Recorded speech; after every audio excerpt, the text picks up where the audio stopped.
Hello students.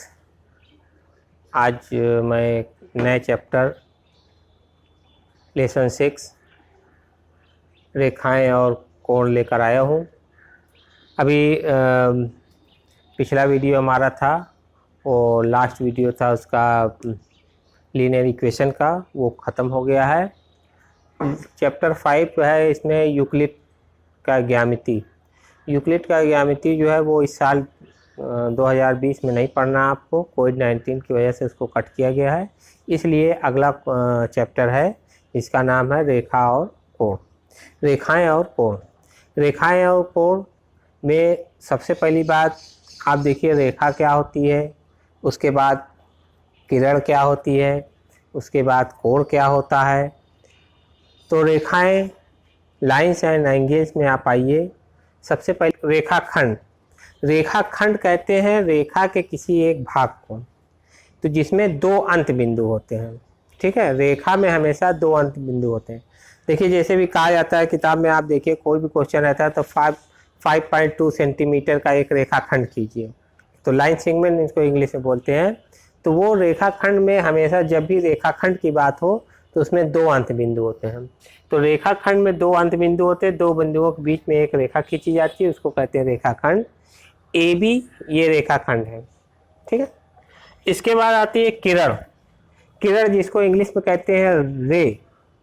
बहुत सारी किरणें तो रेज हो जाएंगी, एक किरण है तो रे। रे का क्या होता है कि एक अंत बिंदु होता है, एक एंड पॉइंट होता है। देखिए, ए एक एंड पॉइंट है और बी की तरफ जितना जी चाहे आगे बढ़ता चला जाएगा, लेकिन एक एंड पॉइंट होगा, इधर नहीं जाएगा। तो इसको हम कहते हैं रे।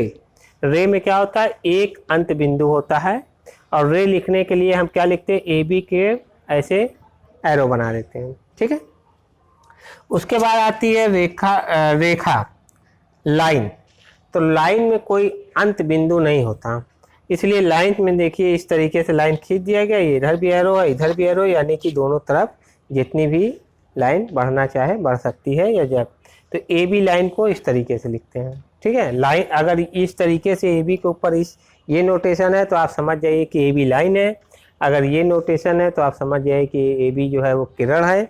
अगर ये है तो ए बी एक लाइन सेगमेंट है। ठीक है, अब आता है संरेख बिंदु। संरेख बिंदु में सबसे पहली बात होती है कि जब तीन या तीन से अधिक बिंदु, तीन या तीन से अधिक पॉइंट जो होते हैं वो एक रेखा में होते हैं तो उसको हम कहते हैं संरेख। इंग्लिश में कहते हैं कोलिनियर पॉइंट। यहाँ पे देखिए बहुत शार्ट में हमने लिख दिया, संरेख बिंदु कोलिनियर पॉइंट, तीन या अधिक बिंदु एक ही रेखा में स्थित हों। यानी कि जैसे 1 2 3 4 ये सब एक रेखा में है तो हम कहेंगे कि ये कोलिनियर है। ठीक है, जब एक रेखा में नहीं रहते तो हम कहते हैं वह संरेख नहीं है। असंरेख बिंदु नॉन कोलिनियर पॉइंट्स क्या होते हैं, जब तीन या तीन से अधिक पॉइंट जो है एक लाइन में नहीं होते हैं तो हम उनको कहते हैं कि नॉन कोलिनियर या असंरेख। जैसे मान लीजिए 1 2 3 4 ये बिंदु है, अगर ऐसे खींच दिया तो ये तीन तो रेखा में हो गया, ये अलग हो गया, तो इसको हम क्या कहेंगे, असंरेख। ठीक है, जब तीन या तीन से अधिक बिंदु एक रेखा में ना हो तो उसे कहते हैं असंरेख बिंदु। अब इसके बाद आता है आपका कोण। कोण क्या होता है, कोण उसे कहते हैं जब दो किरणें, अभी हमने किरणें आपको बताया है, जब दो किरणें एक ही अंत बिंदु से प्रारंभ होती हैं, होकर जाती हैं या प्रारंभ होती हैं, तब एक कोण बनता है। जैसे एक बिंदु है, अंत बिंदु है, मान लीजिए O है, एक किरण निकली OA, दूसरी किरण निकली OB, तो इसके बीच में क्या बना, कोण। जब दो किरणें एक ही अंत बिंदु से प्रारंभ होती हैं तब एक कोण बनता है। ठीक है, अब यहाँ देखिए कोण में क्या होता है, एक शीर्ष होता है, एक शीर्ष यानी एक सिर होता है और दो उसकी भुजाएं होती हैं। ठीक है, ये हो गया। अब आइए आगे चलते हैं कोणों के प्रकार के बारे में, जानते हैं कि कोणों के कितने प्रकार होते हैं। तो आइए बात करते हैं कोणों के प्रकार की। आप लोग पिछले पढ़ चुके होंगे, 8th में 7th में पढ़ चुके होंगे, लेकिन इसमें है तो एक बार फिर से आप रिपीट कर दीजिए।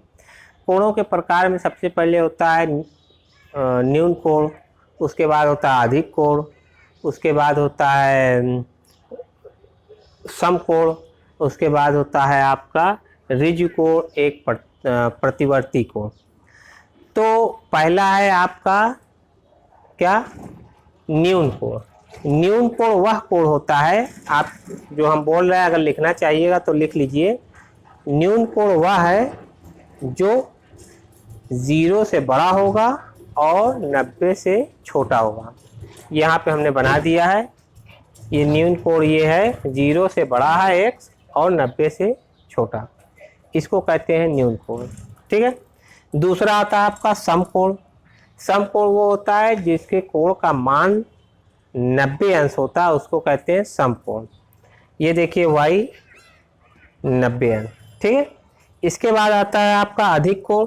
अधिक कोण वह कोण होता है, देखिए 90 यहाँ है, अधिक कोण वह होता है जो 90 से अधिक होता है और 180 से कम। अगर लिखना चाहिए लिख लीजिए, अधिक कोण उसे कहते हैं जो 90 अंश से अधिक होता है और 180 अंश से कम होता है। यहाँ पे देखिए हमने बना दिया कोण Z। ये कोण Z जो है 90 से बड़ा है और 180 से छोटा है। इसके बाद आता है ऋजु कोण। ऋजु कोण मतलब एक स्ट्रेट लाइन, स्ट्रेट लाइन में बना हो जब दो किरणें एक पॉइंट के विपरीत होती हैं, बिल्कुल स्ट्रेट होती हैं, तो यहाँ पे 180 अंश का कोण बनता है। ठीक है, इसको कहते हैं ऋजु कोण। ठीक। इसके बाद आता है पांचवा है आपका प्रतिवर्ती कोण, रिफ्लेक्स एंगल। रिफ्लेक्स एंगल क्या होता है, जो कि देखिए यहाँ से बना हो, यहाँ से नहीं बना, ये न्यून कोण हो जाएगा, ये वाला यहाँ से ऐसे, जो 180 से बड़ा होता है देखा, लेकिन 360 से छोटा होता है, उसको हम क्या कहते हैं, उसको हम कहते हैं रिफ्लेक्स एंगल, प्रतिवर्ती कोण। आइए आगे चलते हैं। यहाँ तक हो चुका है। अब अगले वीडियो में हम आपको ले चल रहे हैं पार्ट 2 में, उसमें हम आपको पूरक कोण, संपूरक कोण, आसन्न कोण और रैखिक युग्म कोण के बारे में हम आपको बताएंगे। उसके बाद तब आपका आगे का प्रश्नावली लिखेंगे। तो तब तक बने रहिए मेरे साथ और अगला वीडियो ज़रूर देखिएगा। Thank you for watching.